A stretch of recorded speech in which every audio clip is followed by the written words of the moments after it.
People, it hasn't even been 5 goddamn seconds since we got the reveal of Kombat Pack 1 for Mortal Kombat 1, and yet we may already be getting a peek into Kombat Pack 2. So that's what I'm going to talk about, some leaks and some rumors. Just remember to take all of this with a pinch of salt because nothing's been confirmed. Also, please like and or subscribe if you end up enjoying the video. I appreciate it. But alright, let's see what we've got here. So these alleged leaks are coming from a Twitter page known as IdleSloth84_. Oh, what a name.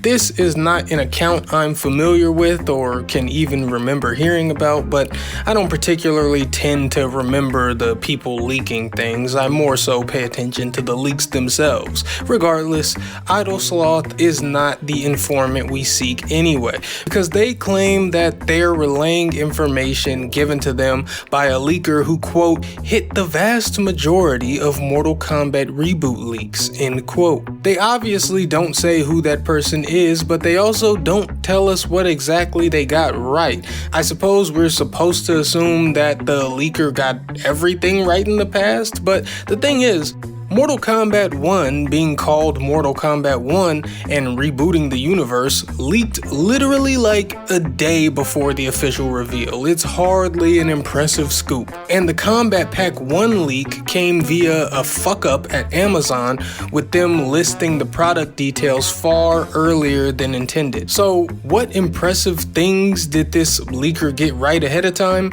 I'm not too sure, but whatever. Now that you have what context I could provide about where this is coming from, let's get into the contents of the leak. And just like Kombat Pack 1, Kombat Pack 2 will consist of 6 playable characters and 5 cameo fighters. The 6 playable combatants are the Doomslayer, Noob Saibot, Kano, Serena, Harley Quinn, and Deathstroke. Our cameo fighters are Rain, Draman, Baraicho, Suhao, and Moloch. And obviously we're going to talk about the juicy part, the actual playable DLC characters. And I think the list is pretty believable outside of Deathstroke to me. That seems weird, not because Deathstroke can't fit in with the violence, I mean he has death in his name after all, but more so because it seems weird to have 2 DC characters in the same pack.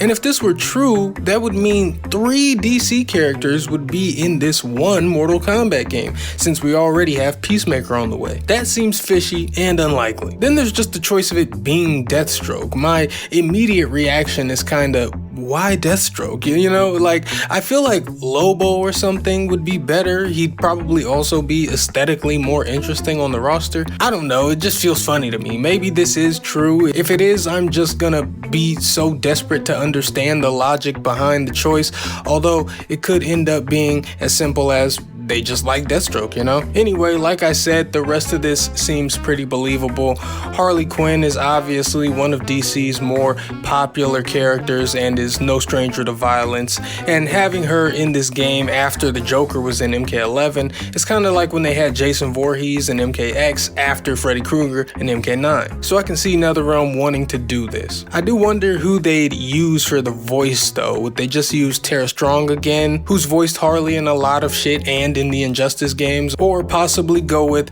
Kaylee Cuoco, who currently voices Harley on the animated series? I honestly wouldn't be opposed to either. But yeah, there's also Noob and Kano, which are very believable, very bankable to get people to pay for DLC.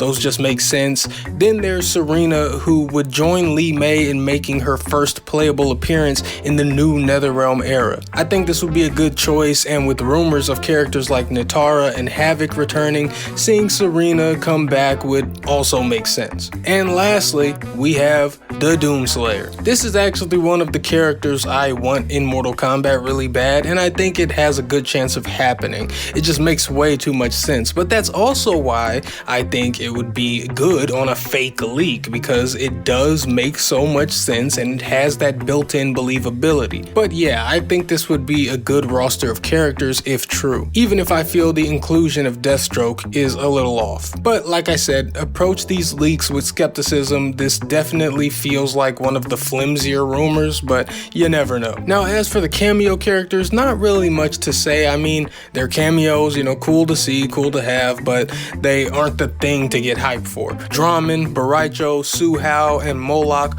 all characters you'd assume would get relegated to cameo status. Honestly, the only one I would have liked to see NetherRealm do something cool with is Draman. I'd unironically like for them to update him, update his look, his lore, everything. I think they could actually do cool stuff with him. You know, just bring him back, make him cool, but I can't say I'd be surprised or too broken up about if they don't do that. Anyway, that's more or less all I'm gonna say about this. We won't get any actual confirmation as to whether or not this is true probably for a really long time anyway, seeing as how the game's not even out yet, and then we have to wait for Kombat Pack 1 to be finished, and then we'd get Kombat Pack 2 announced. You know, I suppose there could be more concrete evidence that would make this true that we could see, but outside of that happening, we'll be waiting a long time to find out if this is true. So yeah, for now, feel free to tell me what you think. Do you think these leaks are real? Do you think they're fake?